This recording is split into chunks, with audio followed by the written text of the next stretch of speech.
Okay, so I'm really excited to be joined by Brian Pilarski. Brian, you are a Walsh alum. You got a master's in management from Walsh College. You're also a board member. You serve Walsh on the board, so thank you so much for your service. And you work at Brown & Brown in Detroit as a commercial agent. And I'm just really excited that you're willing to spend a couple minutes with us and share a little bit about your professional journey and what brought you to Walsh. So thank you very much. Glad to be here. Thank you. Well, let's start with first the question of why did you choose Walsh and why did you pick the Master's in Management program? Great question. So Walsh, when I finished my undergrad and I was working full time, and I had some debt from my undergrad that had some student loans on. As I started working, I quickly realized I wanted to continue to advance, and I knew I was going to stay in business. I knew I'd be in the Detroit area, and I was looking for that competitive edge. So the first thing when I was looking at schools was I needed a great school with a great reputation for business. And Walsh checked all the boxes. So individuals that I knew and respected spoke very highly of Walsh. A lot of the business community in general had good things to say about the degree and the type of people that went to Walsh and came out of Walsh with the skill set that they had. So it checked that box. But the other thing that it offered me, was attractive to me, it was the flexibility and how to earn the degree.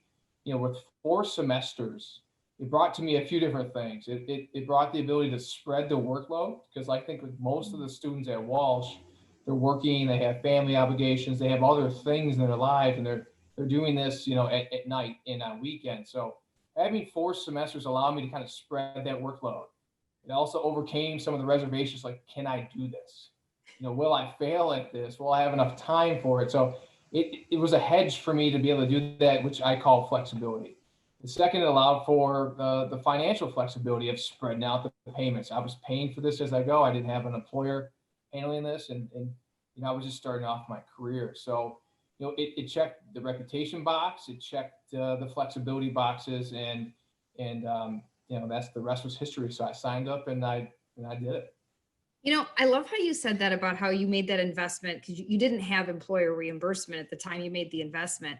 That's a question I'm hearing from a lot of, potential students and new graduates from undergrad. They say, I want to get a master's, but I don't know if my employer will continue reimbursement right now, with COVID and some of the financial changes. You saw the value in getting a degree, even if you said, I'm going to figure out a way to pay for this. I'm going to find the money. Speak a little bit into that, and what made you make that decision to invest in this for yourself? Like, what did you know about education, especially business education, that you would share with us? Yeah, great question. I mean, I think it's a daunting, challenge. Think about the financial commitment of this type of investment.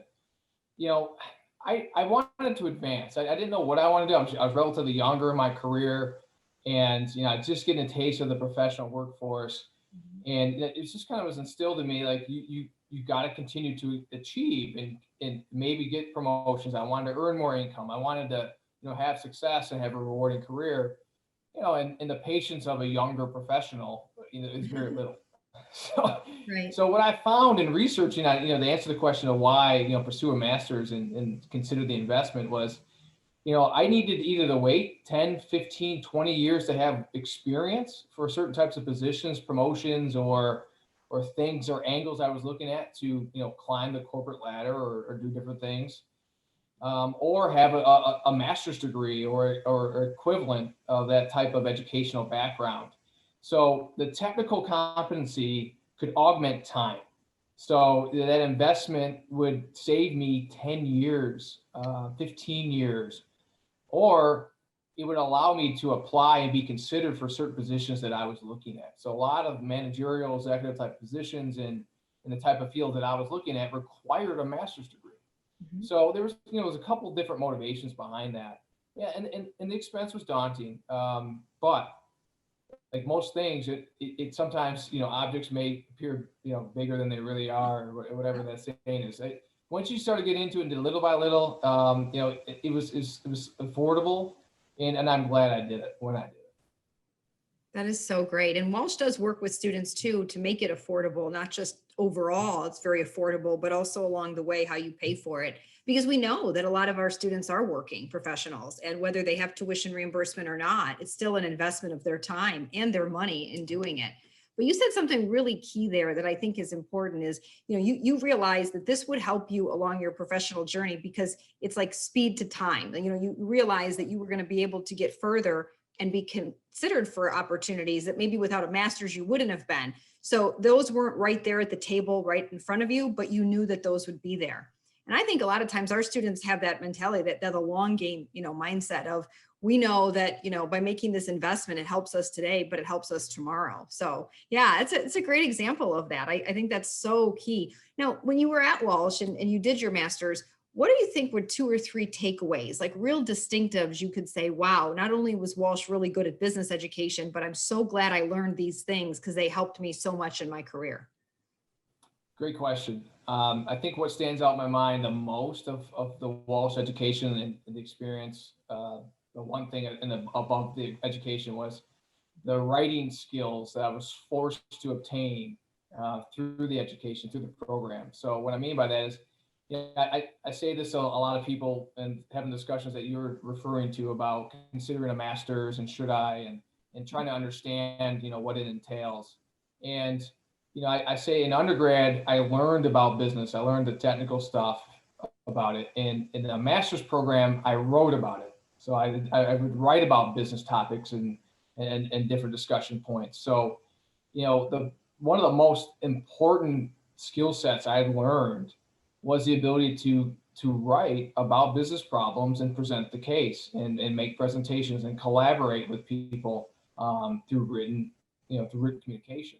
And carrying forward through my career, it has been one of the biggest differentiators for my career, is because I have to be able to communicate technical problems and solutions to a lot of different parties and be able to persuade and make arguments in multiple settings. So when I'm working with other colleagues or with competitors, I mean, the lack of writing skills can become apparent, and it gives me a competitive advantage. So, one of the things that's probably the thing I'll hang my head on most. And second, I alluded to was working with others. It's, the group work and the types of problems that you're attempting to solve. It's much more consultative. It's much more strategic on a graduate level type of program versus in an undergrad. It's a little more, objective. It's a little more task based. It's not as rewarding, but some of the relationships and discussions you have really have this long tail impact and effect of what you learn and what you experience when you're working through those things.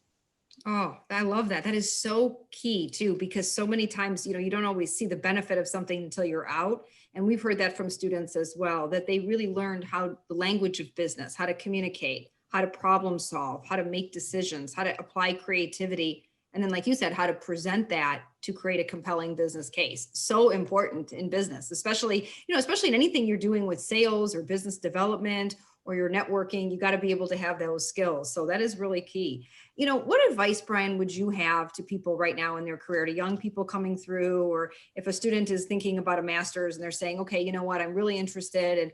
And, what tips would you give them that you wish you had as a student?